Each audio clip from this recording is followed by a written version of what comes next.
Ketter at the Cabin presents B.O.C. with Ketter. Fly fishing, stories, connection. Now pour yourself a drink.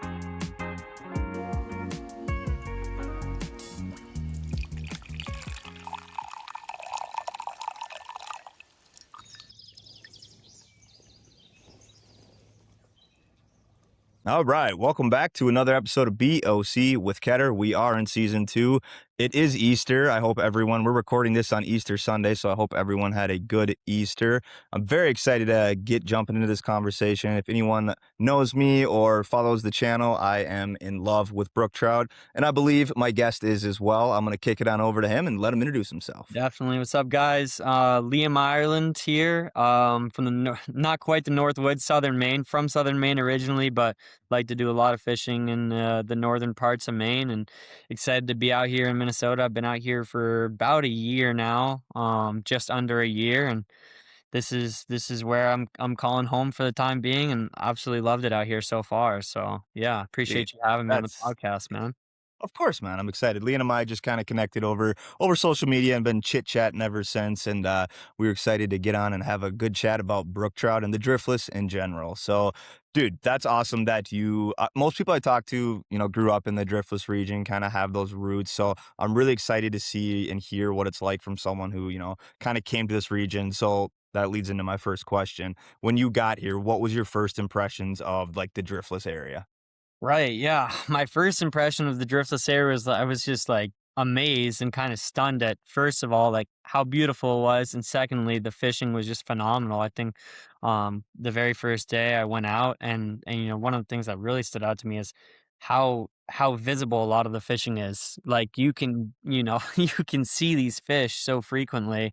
Obviously the ones that you're seeing are usually trickier to catch because they can probably see you too, or they're Yes. shallow, or they're just, those are the ones that are harder to catch. But yeah, it was crazy. I mean, for my very first couple sessions fishing in the driftless, just being able to see fish in these like crystal clear spring fed creeks and rivers, was a really, really cool thing. And something that I'm not, not something that's super common back home. I think the water visibility back home is really good, but I've noticed out here you have like this like almost like golden undertone in the water, and it just the visibility is just excellent when the the conditions are right. And back home I find like the visibility, we have very, very clear water, very healthy rivers, but it's like a darker undertone. So like I've majority of the time it's a lot harder to at least see fish. I mean, of course, there's circumstances where you can see fish in Maine plenty of the time, but out here it's been that's been the thing that stuck out to me the most, is how visible a lot of the fishing is, which has been pretty Yeah, cool. dude, it's insanely clear. Yeah, I'm sure you've heard this term thrown around, but like gin clear is like getting clear, is like the exactly. best way to describe it. Like Yeah, it at times, and like you said, if you get to a spot and you see how clean it is, it's like you can see the fish, they can see you. You're gonna learn really, really quick how important like being stealthy is and sneaking up on fish. Because if you're not doing that, you could be out for 10 hours and not land a single fish because they are just scattered. And absolutely. it's just like, oh my goodness. It's quick. It's a good way to learn. And like it took me years to understand that, like, okay, this is why I'm struggling catching fish. Right, It's because I'm spooking them. It's right, very, very clean water. right. Yeah, no, I mean, trout have plenty of enemies. They're constantly on their guard, so you have to think about it from their perspective. They've got aerial threats. They've got Hmm. stuff come out of the bush. Like they are a fish that loves to be. Things love to eat trout. So if you're They just do. crashing around the river, they're gonna think something's coming to eat them or disturb them, and they're gonna dip well before you ever see them. So yeah, stealth absolutely Exactly. is Yeah, essential. especially this time of the year with the eagles. I'm sure you're seeing a lot of eagles out. Like they are just hungry and they love to cruise along our areas and just pick up trout all day long. They're in a good place That's for it. I Dude, don't they're blame in a them. phenomenal Yeah, they're probably Oh, gonna dude, I forgot to ask you, we yeah, always do a little beverage. You sipping on something fun tonight? I got some electrolytes, man. I'm rehydrating after the day of fishing. I always have, I love these little, I played soccer my whole life. I always have some Propel packets on me, so Dude, nice, that's hilarious. I'm drinking a vitamin water because had nice. a lot of food over the last couple days. I was like, "I need something a little clean here, something Yep, light." yep. Cheers, man, cheers. Yeah, cheers, brother. Awesome, so if you don't mind me asking, Yeah. so Maine, what brought you to Minnesota? So yeah, the two things that primarily, I mean, really the only reason why I originally came to Minnesota was soccer and school, and those things have kind of, went hand in hand for me the last 4 or 5 years. I did my undergrad at UMass Lowell, played soccer there, and then I had 1 year left of eligibility. I was in the transfer portal, and I had a really good opportunity come across with St. Thomas, and yeah, so I came out here to play soccer, to do some graduate studies, and then the fishing kept me. It's Good. just so many great opportunities out here after I decided to hang up the boots and put soccer to the side and in the rearview mirror.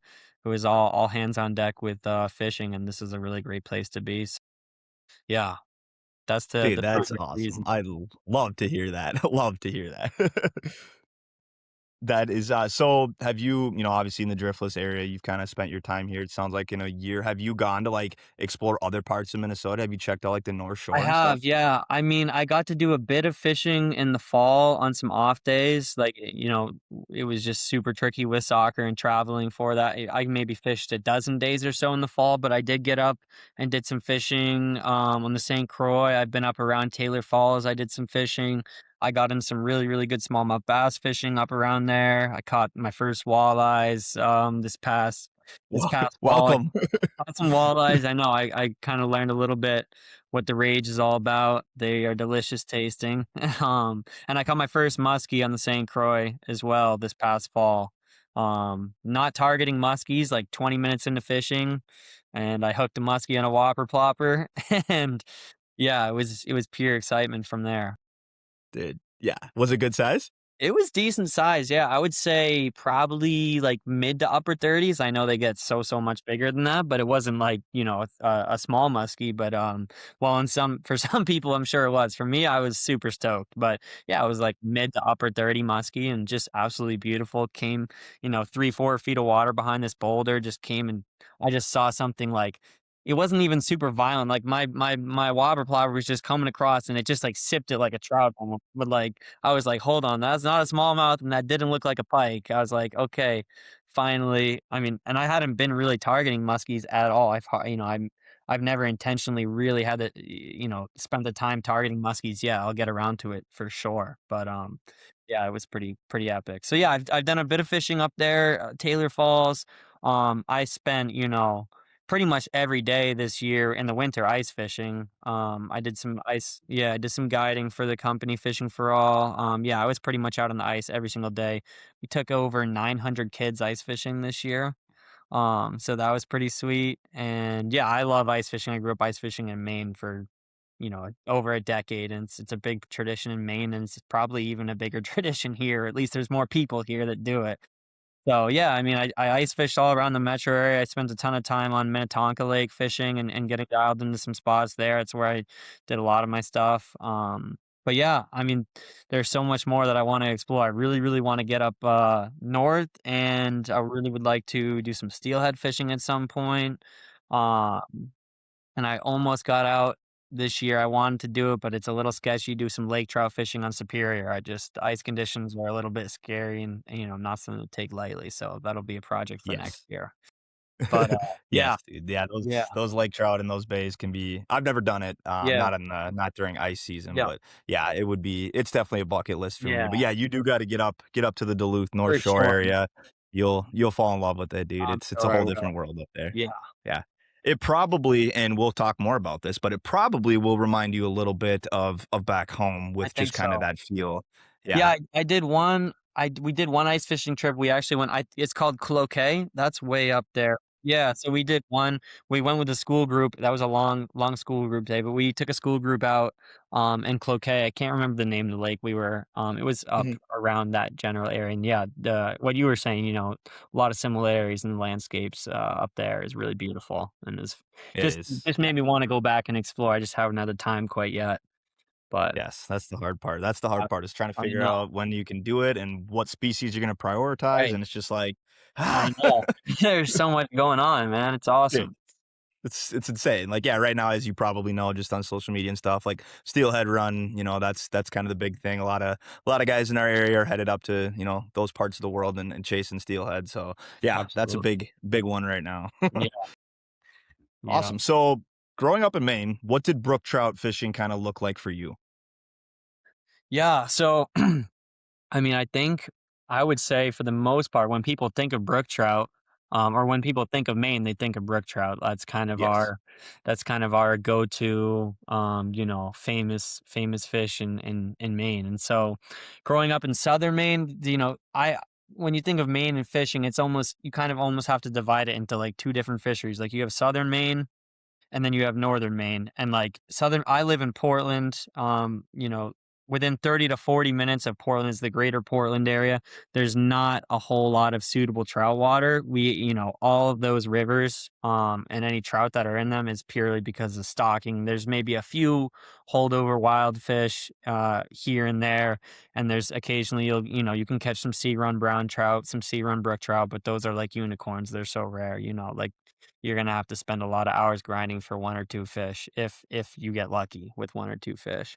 But then you go to northern Maine and yeah, it can be lights out.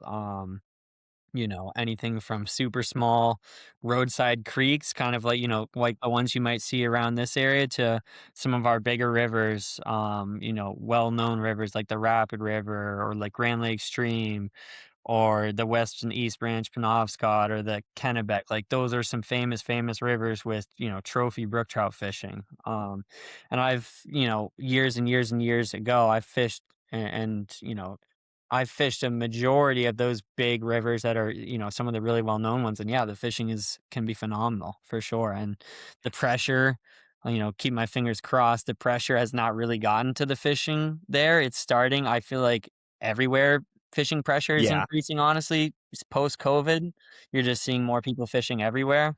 And Maine is a very, very large state. Our population is like 1.2, 1.3 million. I don't know the exact number, but it's just over a million. Maybe it's grown now more to like 1.4 million.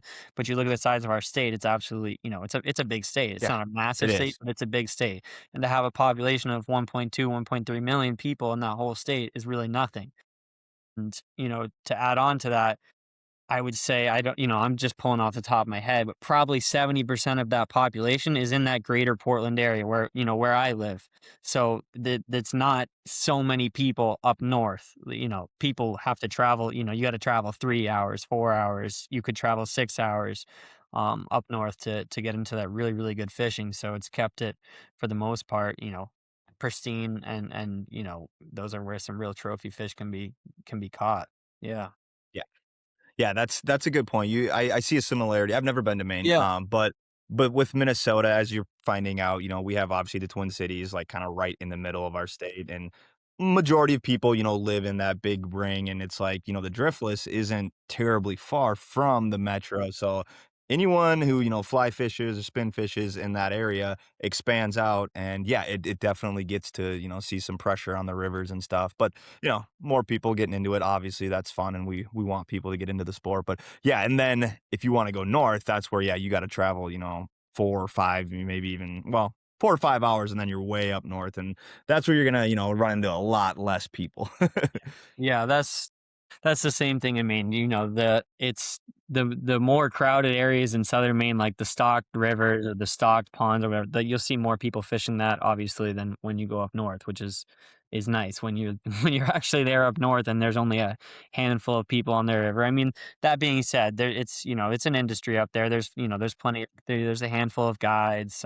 It's also like I said, a massive area. Northern Maine itself is a massive area, so you're not gonna see a ton of people, but you'll see some people out there, but that's I think what makes it so special. I mean, same here. You could spend a lifetime and not even fish a small percentage of what is, there to be fished. No. Um, and that's just talking rivers, streams, lakes. I think one of the really cool things that I've got to do a bit of, I really wanna do more of, I've got a friend or two that are pretty good at it and that live up north and get to spend more time doing it. But what's some of the coolest, main fishing is those high elevation ponds that you have to hike into. I've done that a handful of times, and that is where like real monster brook trout lurk. That's Yeah. something that's totally different. You're driving up the Golden Road or whatever it may be, and on your left and your right, like there's just these ponds and they're not accessible by car. There's no pass. Like you are just bushwhacking up a a hill or a mountain or through the woods, and these ponds are just untouched for the most part. Like, there will be, Dude. it's pretty crazy. It's a crazy feeling hiking into those things and just knowing, like, you may be the first person that's fished here this year. It could be even a week or 2 into the season, 3 weeks in the like, it's just, you could just be there's probably a fair amount of ponds up there that get fished by less Mhm. than 10 people a year or 10 different people a year, which is pretty crazy. I mean, these ponds, they'll have canoes. I don't know if they do this around here. I'm sure they do. If there's like remote ponds, they'll have canoes that people have hiked in over the years and stashed around the ponds. They'll be chained up or whatever. If you know a guy, you can use, you know what I mean? But yeah, these ponds will have, so, there could be a dozen or half a dozen canoes stored all around the pond, chained up to, chained up to trees or whatever. And yeah, so you hike in a couple miles, unlock a canoe if you know a guy who's got a canoe, or fish from the bank if you don't.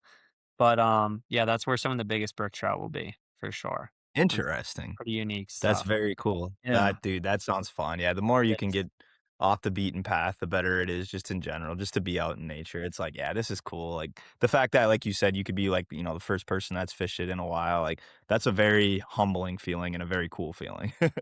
Right, yeah, I mean, we were So we were ice go fishing ahead. one of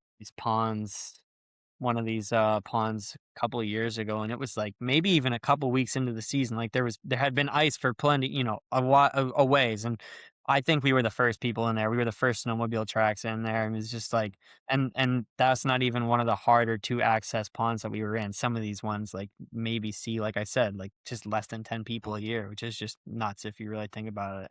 It is. It's Yeah. cool. Yeah.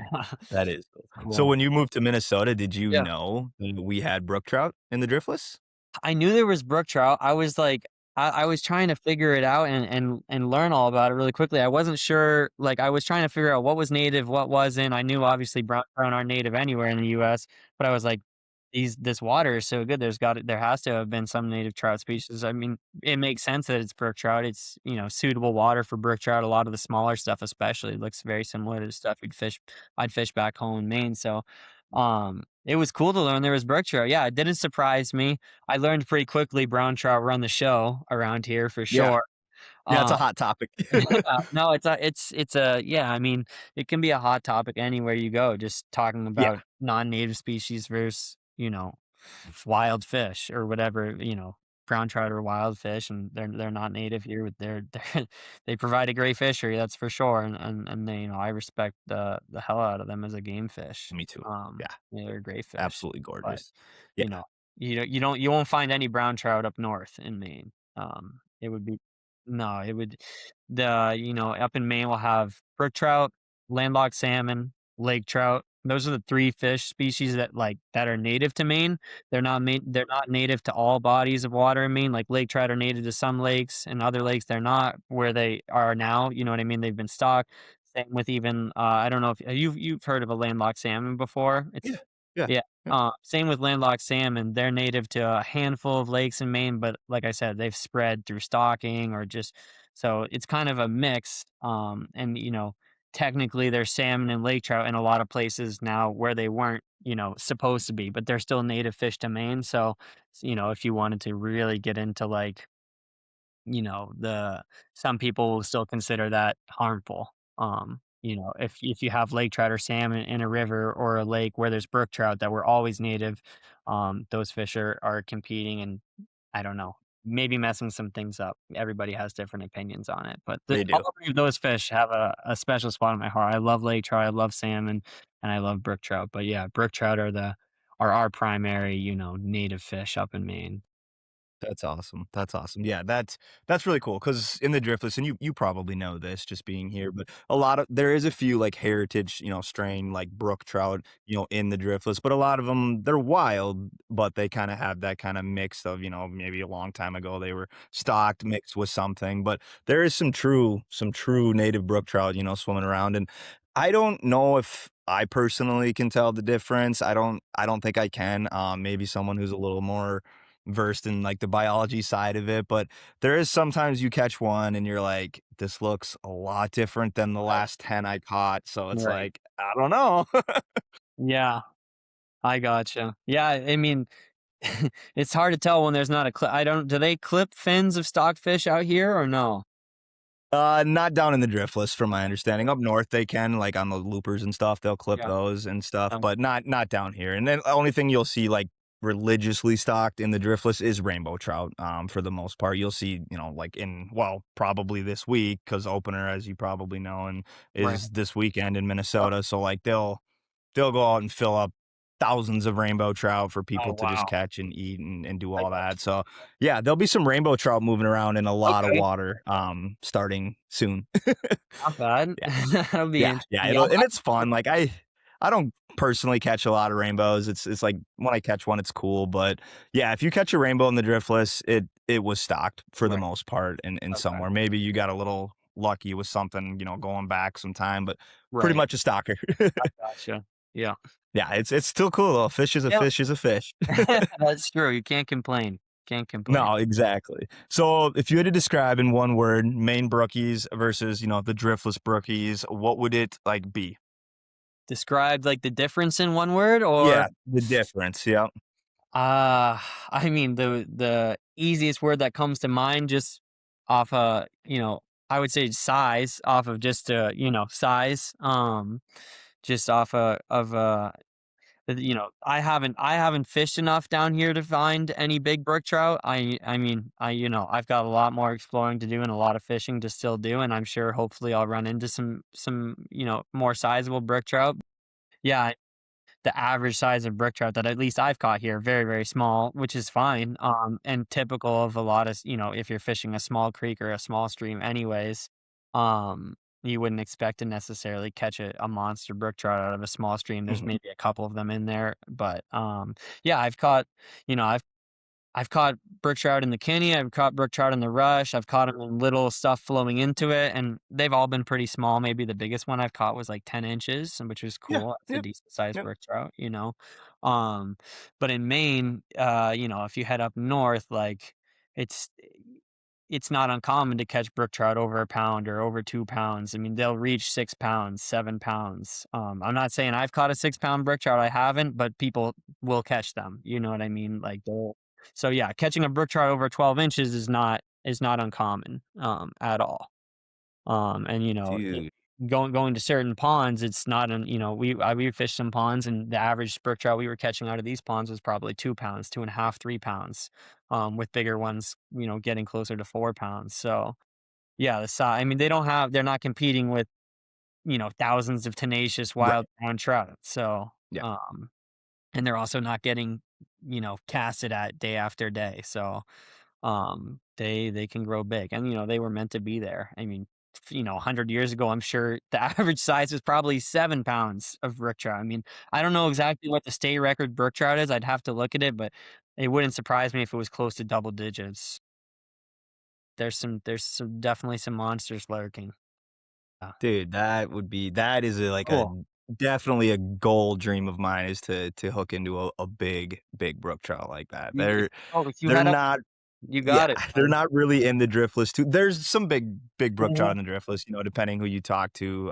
But I think most people will tell you if over 15 inches on a brook trout is, Right. you're Oh, that's getting there in the driftless. Yeah, and that's a great and then 15-inch brook trout is a solid great brook trout anywhere in Maine too. Like, I'll be happy catching an 8-inch brook trout, Mhm. but yeah, it's just like it's not uncommon to catch brook trout over a pound, over 2 pounds, depending where you are. Yeah, I mean, if you're fishing like tiny little creeks in the woods or like these you know what I mean? It's going to be the same deal that's here. Like most of your brook trout are going to be between like 6 and 10 inches, but like our northern rivers and those ponds that I'm talking about, like those ponds and those bigger rivers have the ability to grow brook trout 20 inches and going, which is cool. Yeah. Yeah, that's a goal. That's a dream of mine for They sure. they colored up, man. They are They colored up. oh, dude, they gotta be just Yeah, gorgeous. There's they are. nothing better. There's And we nothing have better. in Maine, I think we're one of the last states. I was just talking to my friend on the phone on the way back because he lives up in northern Maine, Mhm. where I like to drive 4 hours. He just lives up there and gets to do a ton of fishing, gets to hike into all these ponds all the time. And there's actually Arctic char in Maine as well. There's a few ponds. I don't I He has a whole list of them secretly somewhere that he doesn't even really share with me, but there's a handful, I don't know how many, if it's a handful or if it's more, but there's native Arctic char in Maine as well. That's sweet. Mm, pretty cool thing that I'd like to get after one day. Yeah. Heck yeah, dude, that'd be Yeah. unreal. All right, cool. So another question for you. I think you've kind of answered this. Do you think driftless brook trout are more pressured than the trout or the brook trout that you're chasing out in Maine? Yeah, I mean, I would say so. Just I would say the driftless in general, compared to fishing northern Maine. If I was talking about fishing southern Maine for holdover trout or maybe the occasional wild or native trout in southern Maine, I would say it's pretty similar in terms of fishing pressure, just overall. There's a couple rivers in southern Maine that you're allowed to fish year round. Basically, they're open year Mm, round. Our season is pretty short in Maine. I think it closes end of September, opens April 1st, so it's a relatively short season, which is also probably, um, helping those fish grow to the size that they do, taking away some of that excess pressure on them, but yeah, I would say it's more pressured, compared to Northern Maine by far, definitely more pressured. Yeah. interesting, Yeah. interesting. So when you're, in the driftless, do you approach them like differently in terms of presentation, like when you're going after brook trout or trout in general?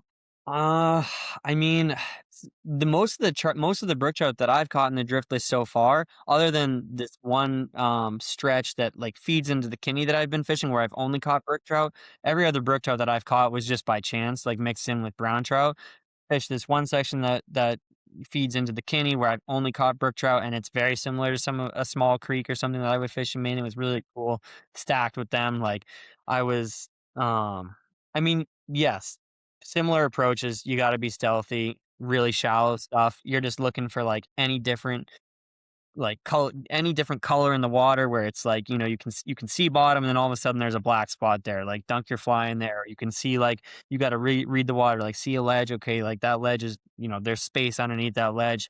I think some of the cooler brook trout that I caught, I was fishing in that stream and there was like these two overcutting ledges kind of and just like a little channel like this, but underneath those ledges there was tons of brook trout and I would just cast. I had like a little micro leech on, cast it onto the ledge and then just drag it right off the edge. It would get sucked under, and I couldn't see my fly really, but I would just watch my line. I was using a Euro rod, so I just watched my line it stop, and I caught a handful of brook trout out of there, which is pretty cool. But yeah, it's similar approach. At least for the stuff that I've been doing so far, it's a lot of. I've only caught the brook trout on small water here. Mhm. Yeah. Maine, I'll catch them on. It's different in Maine because I'm catching them on bigger rivers. And the rivers that I fish in Maine are bigger than they're bigger than the Rush, bigger than the Kenny, wider, you can catch brook trout in some pretty big water, so, um, that's quite a bit different, I would say, but for what I've done here, definitely some similarities. Yeah. That's interesting. Yeah, that's a great point you bring up because as you've noticed, there's not a lot of big water Right. in terms of, just big rivers around here. Right. It's a lot of those little, spring-fed creeks. And yeah, when you get out on like a big river, it's Right. an entire different game. Like it's Totally. to me, it's almost intimidating. Like when I went up, way up north and I'm like, these are huge rivers. Like I'm so used to a river I can jump across. Like Right. this is ridiculous. I know. Yeah, I mean, I haven't fished anything yet in the driftless that I couldn't cast across, you know what I Yeah. mean? Yeah. Whereas some rivers in Maine, some of the bigger rivers or some of your main rivers up there are quite large. You cannot cast across and they can be, you can have holes that are 20 feet deep. You can have, it's it's just yeah, it's a different ball game. Yeah. Cool. Yeah. Why do you think brook trout kinda hold a special place in anglers' hearts? It's gotta be because of their beauty. I mean, I think they're probably the most, in my opinion, the most gorgeous fish to catch, at least that I've caught in a fly rod. I think they're absolutely beautiful. They're gorgeous fish. I also feel like, in Maine and in a lot of other places, there's a lot of like heritage that comes with it. So I think it's a very traditional thing. So I think that's probably pretty big reason as well, at least for us Mainers. It's kind of both those things, but I'm sure it's similar here. Yeah. Yeah, no, that's a good call. Yeah, when I think about brook trout, like, I literally think of, like, settlers on the East Yeah. Coast, like, way Yeah. back in the day, like, going to the stream and catching brook trout, like, that is such a cool, like, thing for me to think about, and then, yeah, they've moved further into the United States and stuff, but, yeah, every time you catch one, you just at least me, I always just kinda, like you just have that kind of moment. You're just like, wow, this Yeah. isn't something that you can't really explain. It feels like you're connected to, Earth in just a different sense because it's like this is something that, could have been here before anything really, and Absolutely. like you're catching it. Like it's a very cool feeling. I know the first one I caught in the driftless, I was like, it was, I don't know, maybe 6 inches, and I was like, I Right. did it. I caught a brook trout in the It doesn't driftless, matter, and I 6 just inches or 20 inches, the color on them is just and, like, you're holding them in your hands and looking at this thing, and you're like, "This is just such a specimen of a creature," and you you have to just feel this great sense of appreciation for it, like, when you're holding it there and you're like, "Wow, I wanna get this thing back." This thing is just absolutely beautiful, go back to your home. Yep, go Absolutely back to your great, home. and Oh, they're yeah, special. and dude, in the fall time, their colors, Oh, yeah. there's just really nothing like it. It's incredible. Do you see a color difference in Maine and the driftless? Obviously, seasons are gonna make a difference, but Yeah, like, from what I've seen so far, like, nothing, like, too noticeable. Um, we can get some decently, like, dark brook trout, in Maine. I think that probably just has to do with the water that they're living in. Like I said, with some of our water in Maine, like I said, we all really good clear water, but it's just, like, a darker stain to it sometimes. So I think sometimes you can catch some brook trout with, like, a dark back on them, which is pretty cool. But no, nothing crazy, you know? Yeah. yeah. Yeah, I agree. You can find some really, really dark ones in the driftless, Yeah. and then you can find some really light ones, Right. and I don't I think a lot of it, as to your point, is the environment of where where in the river. If it's a sandier bottom, from my understanding, then they might be a little more discolored because 'cause they're trying to Right. blend into that sand. Um, Right. who knows? But yeah, it's weird. One of them can be, like, almost off colored, and then the Yeah. next one maybe, 500 yards up is, like, dark and just Right. popping with color. It's like, "Oh, whoa, you're the same." They can adapt. Probably just yeah, like you said, has to do with probably where they're spending a majority of their time. They gotta try Yeah. to adapt, so, Yeah. yeah. Agreed, agreed. And, yeah, I mean, I don't know about you, but in my experience, like, so if I'm having a rough couple days in the driftless, let's say I went out, 2 days in a row, mostly targeting brown trout. Let's say I Yeah. just got my butt kicked. I'll be like, "Okay, I need to go get my confidence back. I'm gonna go to my favorite little brook trout stream and Yeah. just go catch some fish because it's Yeah. like, they're They're in a very place willing to eat." they're very willing to eat. That's Yeah, absolutely true. They're not yeah. Browns are probably, So moody. especially for small brook trout, they're so aggressive. They wanna grow. Yeah, There's they you wanna grow. they anything that comes down their way, I was catching them in the Kenny on, like I was throwing a massive woolly bugger, like 3, like 2, 3-inch woolly bugger, and I was catching, like, 5-inch brook trout on it. Yep. They'll rip it all No day. problem, but yeah, they're Yeah, tenacious they're with fish. They are, they'll fight too. I mean, They do, they they love to sure go do. after a dry fly too, like, they Yeah, love a good dry fly, hopper season, terrestrial season, brook trout, absolutely. just Yeah, an absolute blast. totally. Ah, gotta love it. So, Liam, you do some guiding outside of, your personal fishing, Yeah. correct? Yeah, so this will be my first season doing it. Fly fishing, like I said, I did a bit of ice fishing guiding this last winter, had a blast with that.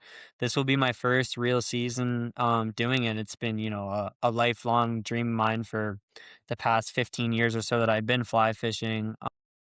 Finally kind of coming to reality now that, it's, like I said before, the priority for so long was soccer, and as soon as those boots were hung up, I was like, "I'm not worried. I know what I wanna do." Like, I don't know how it's gonna look. I don't know how I'm gonna do it exactly, but, like, I know that I'm gonna do it, and, yeah, I found some really great people out here right away.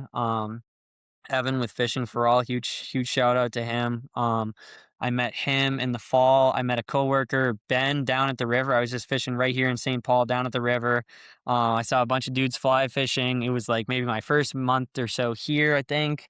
And I just went up and I'm a chatty guy. Started chatting and talked to my coworker Ben who works there, and he gave me the name of the company, and I emailed Evan, my boss, the next day, and had some back and forth with him. He's like, "Well, guiding's not for everyone. There's a lot to it that maybe maybe people don't expect like right away." And I was like, "Yeah, no, like I'm willing to learn. I'm open to it all. I want to learn. I want to be out there every day." And yeah, it's been a great journey so far. I'm super excited for this kind of upcoming season. Like things are going to start happening really soon here. It's been kind of like this last month, just getting out and fishing just about every single day, learning all the water, so I feel really comfortable on it. And, we've got a great team at Fishing for All. I think we've got like 14 guides this year, which is a ton of people. Not all of them full time, but it's just a really good like community of people. And, having a team like that that you can bounce ideas off, fish with those folks. Like, I'm showing, we're gonna go fish this water one day with these guys, the next water that it's been really great. And so I've been super blessed to like have that community, and have Evan and all those guys, showing me the ropes, teaching me all sorts of new things and helping me learn a new fishery. So super excited for this season. Yeah, like another couple weeks and things are going to start happening fast. So super excited for this season. Dude, Yeah. heck yeah, that's unbelievable. Good for you, man, for Yeah. just knowing what you wanted to do and just like you're just gonna go for it. And there's Yeah. no better time in life than the present. So I like agree, kudos. man. Just gotta, if you feel it, if it feels right, just go for it, and just Exactly. put my all into it. I'm like, Yep. no regrets. I'm putting everything into this. I'm not looking behind. And like, yeah, I think a lot of what I've learned in the last 10, 15 years of my life has been through soccer, and that's taught me a lot of really great skills that I think are going to be really applicable to guiding. Like it's just a persistent grind, and that's something that I'm very comfortable with. So I'm excited for it, man. Dude, Yeah. awesome. Yeah, and it looks like, I don't just talking to you, it looks like you have the personal skills, you got the people Yeah, skills, so I that's appreciate it. huge too. I It is, it's mean, a big I'm part of sure it. I that's mean, yeah, half of this ice fishing season was great for it. Like I said, like took out 900 kids this season or so. And, those middle schoolers, they'll test you. it. I bet they But, will. yeah, we had a great time. We had such a good season. We had fantastic ice conditions all year. It was an awesome season, and, yeah, we would take out anywhere from, like, five kids to, like, maybe I think we had a couple school groups where it was, like, a field trip or something, like, 50 kids, and, like, you gotta be on your game to handle 50 kids. It wasn't just me when it was 50 kids. Evan was there and a Yeah, couple other guys, but you gotta be on your toes. So that was dude. all great experiences and like really good learning experiences too. So that I'm sure will Have translate you this have you next year. taken people out fly fishing yet, or is it gonna be this No, spring no, season will be nobody your yet. I think we've okay. got some stuff scheduled coming up pretty soon here in the next couple weeks. I'm like, yeah, it's like I would love to have, you know what I mean? Like this month is such good fishing. Like, but like a lot of people who maybe are going to be hiring a guide, like they probably, in my opinion, more associate like fly fishing season, like starting April or even like May. They're like, it's more like, you know what I mean? Like some of the best fishing, like, is in March or is in April and early May. But a lot of people are like not even in that headspace, or like people that are thinking about trying fly fishing for the first time, or maybe they do it a little bit, like they're not necessarily knowing that that's such a good time to go. So I think, things aren't super busy right now, but it'll come pretty quick. Dude, yeah, it'll absolutely ramp up, and yeah, like, that winter fishing, it's not for everyone, and obviously Yeah, there's a I didn't do period it. where you can't Yeah, do it. Dude, yeah, it's fun. I'm sure the people you work with and stuff will tell you, like, there's a closed period, there's about a month and a half-ish where you can't fish at all, you're just giving everything a break, but, yeah, once January, like, 2nd, 3rd week of January rolls around, you can do catch and release, and it it's fun, it's very hard. You might catch one fish all day, but it could be a PB because it's just that time of the year. So yeah, winter fishing is really fun. But I feel like yeah, a lot of people are ice fishing. That's obviously big, as you know. yeah. But yeah, for the people that want to still fly fish like me, it's a good time to get out on the water. You get out a bunch this winter? I do, I did. Dude, I love Yeah, winter fly fishing. It's nice. one of my favorite times of the year. It's quiet. There's not a Right. lot of people. It's challenging. I mean, you're not obviously getting a bunch of hatches. You might get lucky and get a little midge hatch if it's sunny and 25. There'll be some midges popping off, but yeah, it's slow. It's small flies. It's just really slow. It's a lot of nymphing. I do a lot of dead drifting that time of the year, but I mean, you could go out there and throw big streamers, but the fish aren't super active, but doesn't mean you can't do it. But yeah, it's a fun time to be out. It's one of my favorite times to be out. Yeah, it's super unique to have that year-round fishery here for wild fish. Like we don't have that at all in Maine. And like if you wanted to fish the rivers in Maine in the first place, like most of them would be iced over because they're not spring fed. And Yes. in the second place, like a very high percentage of those fish move out of the rivers in the winter. They'll Mhm. go into lakes and ponds. Like a fish doesn't want to expend all that energy in that cold water if it Yeah, doesn't have to. Not that the yeah. water's getting that much warmer in the surrounding lakes and ponds, but Mhm. that's also where the bait's going to be too. Big Exactly. thing in Maine, any Maine fly fisherman knows about the smelt. Like smelts are like our big bait fish. When the smelt are running in the spring, kinda like that's like what how you know spring is, like, coming, like, they Yep, run pretty early, like, the smelts start running, people will be out there lined up on the banks with their dip nets, dip yep. smelt. The trout and salmon, they're typically, like, early season, like, April is a really hard time to fish in Maine, like, not that water is still so cold, it's like, I've been so happy out here with how good the fishing is gonna be, like, I've just been happy as can be, and fishing in March too, you can even fish in Maine, so I'm like, "This is great, I love it."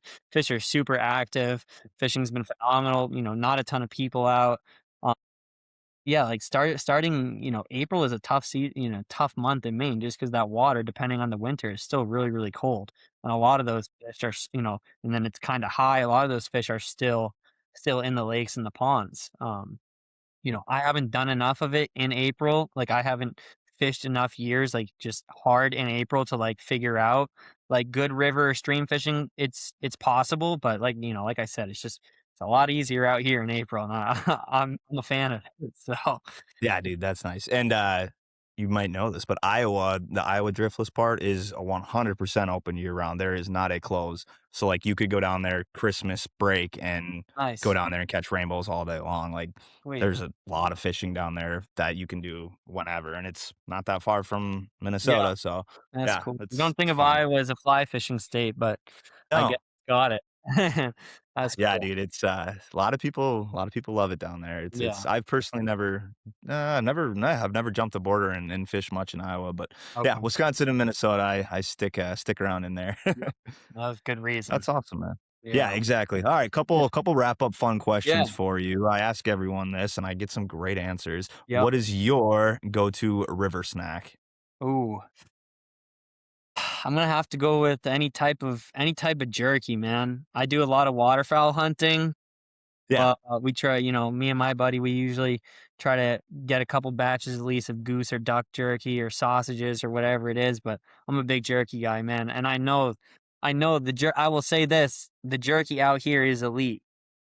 Minnesota and Wisconsin, the cheese, like all the yeah. cheese, the cheese curds, and every gas station, all the jerky sticks and the beef sticks with the cheese and jalapenos in it. I'm a big fan of all that.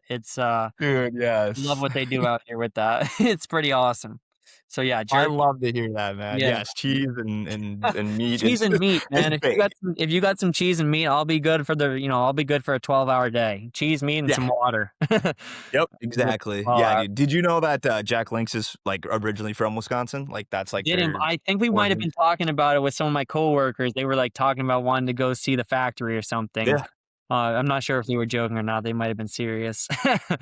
But no, that doesn't surprise me, man. You guys have it dialed out here. Gas stations also, great gas yeah, stations.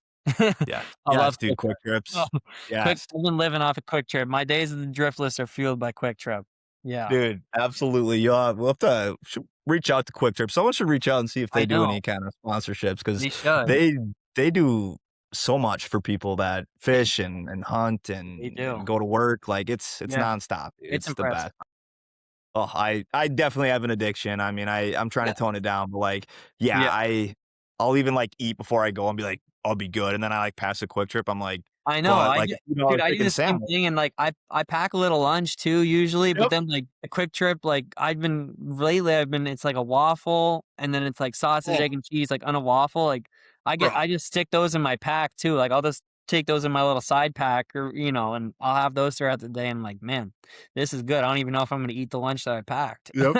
Yep, dude, Yeah, I'm the same way, yes, that's and fun. yes, I'm a jerky guy too, I do make a lot of homemade stuff and, yeah, some jerky and just get out on the water and need a little snack, you put it right in your waders, you're just good to Yep. go, like, it's Yep. I easy. usually I'll be honest, a lot of times I'll forget to eat throughout the day and then I'll have to that's how fishing goes. You don't want to put the rod down for a second. But yeah, No, a no. trip is clutch. Throw it in your pack and you can be munching throughout the day. Yeah. Exactly. No, I agree, dude. I forget to eat a lot, and then it'll be like 6, 7 hours later, and you're just sitting there, and all of a sudden everything gets a little wavy, and you're like, Yeah, you're like, "Wow." "Yeah, I'm dehydrated. I've been staring at water for 7 hours, and I haven't eaten, so I'm gonna head back." Yeah, absolutely, man. It's definitely a thing. That's awesome. Yeah, dude. Jerky, and then I'm the godfather. I made this a thing. Bacon, just cook some bacon, Ooh, eggy, dude, put it okay. right in there. Waiter Oh, bacon. we oh, good. I like that. I'll Yeah. have yeah, I'm a big bacon guy. I usually eat it before I go, but maybe I'll make some extra and stick it in my waders.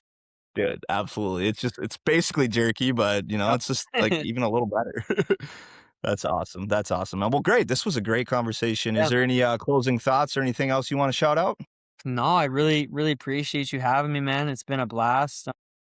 Still so much to explore, the Minnesota, Wisconsin, both those states, it's Mhm. pretty incredible the diversity they have for fisheries out here.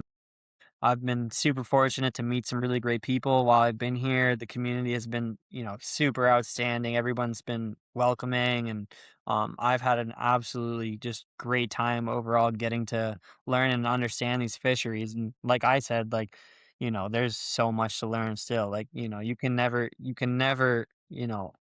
in fly fishing in general, you can never master fly fishing. Like that's just not gonna happen. But like even just in these 2 states, like, man, it's almost overwhelming how much opportunity there is out there. But just gonna do the best job I can trying to figure as much out as I can. But man, it's gonna take some time. So It yeah. is, yeah, dude, and, like, honestly, for you being here for a year, like, you've caught some nice fish, like, you're doing good, like, it's so different, man, like, Right. it's such a different area to fish, so I'd It's a say whatever you're funky, doing, unique doing good. fish to me for sure. I mean, I've fished in the Northeast. I fished out west. I've done a few fly fishing trips out in Montana, Idaho, Colorado. I've done a decent amount of fishing out west as well. And like this is just very, very unique. And I'm sure people that are local don't want people to figure it out, but man, it's worth figuring out because it's a really, really good fishery. It It is, really it is. is. So. Beautiful, beautiful area. Do you find yourself going home a lot back to Maine, or is it No, kinda I tough? really no, I'm not going back a bunch. I mean, I was back over winter break. Once classes ended, I went back for winter break. I'll probably go out there, probably try to do one like fall. I'll probably do one fall run fishing, which is like striped bass, all albies, even bluefin tuna. So yeah, I'll probably do like 1 week trip where we target some of those species, bluefish. I do a lot of saltwater fly fishing back home in Maine. Done Okay. some cod as well. So I'll probably get back there sometime between like I don't know, like late August to September when those fish are running. You like starting like the second half of summer, you get albies that move into Cape Cod, Mhm. which is such a cool fish, like a mini tuna basically. And then I've got some other friends that do some tuna fishing there. So probably try to go back to Maine for like a week then. But aside from that, maybe I'll go back for winter break again once kind of the season's wrapped up here. But no, man, just grinding it out I'm here. just But Maine driftless will guy now. Maine will always have my heart, but no, I'll be out here for a while, man, so Heck yeah, man. Heck yeah. I'm glad you're enjoying it here. That really fires me up. It's cool to hear people just talk about it and experience it. It's very everyone's always like they're always so shocked when they see the Maine plates at the river. Everyone always comes up and they're like, "Did you drive all the way from Maine to fish here?" I was like, "No, not quite, but kind of." I Dude, guess. that's funny. I had never thought of that. I have not seen your plates yet, but, Right, they're Maine maybe I plates, will. man. Yeah, not super typical to see pulled over on the side of a road or No, river here in Minnesota or Wisconsin, but yeah, that's funny because yeah, you'll if you see a see a lot of, like Volvo with Maine plates, it's probably mine. that's It's funny. gotta Yeah, be. you'll see a lot of, like, Illinois, Iowa, Wisconsin, Minnesota. You'll see some Dakotas here and there, but, yeah, I have not stumbled upon a Maine license plate. That's awesome. Well, Yeah, man. awesome, man. I wanna thank you for taking the time to come on. I know it was kind of, it's literally Easter Sunday, so thank you for No, taking the time to come on and chit chat with me. I appreciate it, brother. Yeah. Of course, absolutely.